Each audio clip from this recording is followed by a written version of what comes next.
আসসালামু আলাইকুম। আশা করি আপনারা সবাই ভালো আছেন। গুরুত্বপূর্ণ একটি বিষয় নিয়ে আসলে ডিসকাশনের ব্যাপার রয়েছে। আমরা সবাই প্রতিনিয়ত আমাদের জীবনের যে গতিবিধি আছে সেটা নিয়ে খুব চিন্তিত। আসলে আমি কী করতেছি, কী করব, কী না করব এসব নিয়ে খুবই চিন্তিত।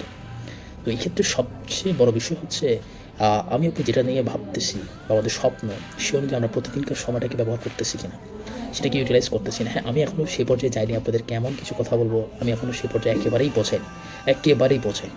বাট আমার যতটুকু আইডিয়া আমি এখন সেটাকে যেটা ফলো করার ট্রাই করছি যে আমাদের লক্ষ্য অনুযায়ী প্রতিদিন একটু একটু করে আমরা যদি আমাদের লক্ষ্যের সাথে কানেক্ট হতে পারি, সেটাকে সঠিকভাবে ইউটিলাইজ করতে পারি, আমার মনে হয় আমরা কখনোই আসলে অসফল হয়ে থাকতে পারবো না। কারণ সফলতার পিছনে আমরা ওই এক ধাপ এগিয়ে থাকবো তখনই যখন আমরা ডিসিশনটা নিয়ে নেব যে আমরা আসলে প্রতিদিনকার আমাদের একটু একটু করে আমরা এটার সাথে কানেক্ট হতে পারবো, অর্থাৎ সেই সময়টাকে আমরা যথাযথভাবে ব্যবহার করতে পারবো। আর যখন আমরা সেই সময়টাকে ব্যবহার করতে পারবো না, তখন আসলে দুনিয়ার সব কিছু আমাদের কাছে সুন্দর মনে হবে। হ্যাঁ হ্যাঁ, সাময়িক হয়তো আমাদের অনেক বাধা আসতে পারে, অনেকে অনেক কিছু বলবে। কারণ সমাজে আপনি যখনই দেখবেন যে আপনি একটা ভালো কাজ করতে যাচ্ছেন, তখনই দেখবেন যে হাজার কথা বেরোচ্ছে। তখন আপনি বুঝতে পারবেন না আপনি আসলে এখনও পর্যন্ত ঠিক পথে আছেন বিদায় মানুষ আপনাকে অনেক কথা গবেষণা করতেছে, এবং সফল হওয়ার আগ পর্যন্ত ওই কথাগুলোকে আসলে কান দেওয়া যাবে না। আজ এবার আমি আমার লাইফ এক্সপিরিয়েন্স থেকে একটা কথা বলি। আমি এখন লাস্ট ইয়ারে আছি।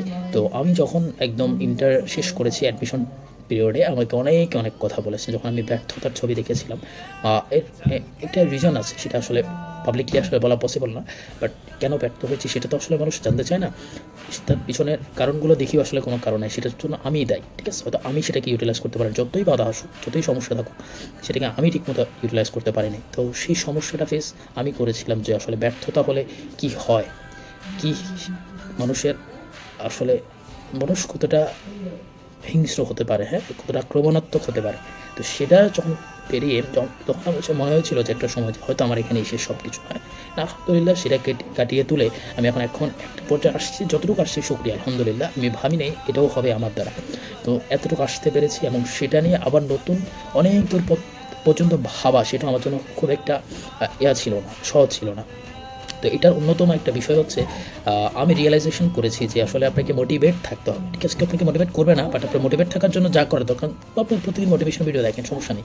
আজকে মোটিভেশন একটা ভিডিও দেখে আপনি কয়েক ঘন্টা বেশি করে টাইম দিন, কালকে দেখে আরেকটু টাইম দিন। প্রত্যেকদিন মোটিভেশন ভিডিও দেখেন, যতদিন না আপনার সেটা একটা ফ্লোয়ের মধ্যে আসতেছে, প্রত্যেকদিন কনসিস্টেন্সির মধ্যে চলে আসতেছে, ততক্ষণ পর্যন্ত আপনাকে মোটিভেটেড থাকতে হবে। এবং যখন ফ্লোটা চলে আসবে এবং মোটিভেটেড ফিল হবে, তখন আসলে আমাদের সফলতার হার প্রান্তে আমরা একটু একটু করে এগিয়ে যেতে পারি আসলে। তো সেই ক্ষেত্রে আমার এটাই মনে হয় যে আমরা সফল হওয়ার জন্য বেশি কিছু প্রয়োজন নেই। সফল হওয়ার জন্য দরকার হচ্ছে কনসিস্টেন্সি। এই কনসিস্টেন্সিটা আমাকে নিজেকে আনতে হবে, আর সেই মোটিভেটেড ফিল করার জন্য যা করার প্রয়োজন সেটা আমাকেই করতে হবে। আর সাময়িক সময়ে আমাদের যত বাধা, এটা মনে করবেন যে এই বাধাটা হচ্ছে আমার শক্তি। ঠিক আছে, আমি বাধাটা কেন আসতেছে, আমি ঠিকভাবে কাজ করতেছি বিধায় আমার বাধাটা আসতেছে। ঠিক আছে, তো এই ক্ষেত্রে আমি সবচেয়ে বিষয়টা আমি ফিল করেছি, আপনাদের সাথে এটা শেয়ার করলাম আজকে। আর তার পাশাপাশি আরেকটা বিষয় হচ্ছে সফল হওয়ার আগ পর্যন্ত আমাদের হাল ছাড়া উচিত না, যত বাধা আসুক। আমি আর সবচেয়ে বড় বিষয়, এখানে সবচেয়ে বড় শক্তি কাজ করবে আপনি যদি যে ধর্মের আছেন তারা সেই ধর্মের বিষয়টা পালন করবেন। ধর্মীয় অনুভূতি, ধর্মীয় চিন্তাভাবনা এটাকে মজবুত করবেন, শক্ত করবেন, সেটার সাথে কানেক্ট থাকতে হবে। আর আমরা যারা মুসলিম ধর্মে আছি তাদেরকে অবশ্যই মহান রব্বুল আলামিনকে সন্তুষ্ট রাখার জন্য যা করা প্রয়োজন, আপনার 5 ওয়াক্ত নামাজ, ছোটোখাটো যে আমলগুলো আছে, জিকির, তসবিহ, তাহলিল, এক্সট্রা সময়ে যখনই আপনি কোনো কাজ করতেছেন, বসে আছেন, গাড়িতে আছেন, সহনে কাজগুলো করবেন অবশ্যই। এটা যে লাইফে কতটা চেঞ্জেস আনে, কতটা মোটিভেটেড ফিল করে, সেটা আমরা আসলে যারা করি তারা বুঝতে পারবো। তো আর সবচেয়ে বড় কথা হচ্ছে নিজেকে মোটিভেটেড ফিল রাখতে হবে অবশ্যই।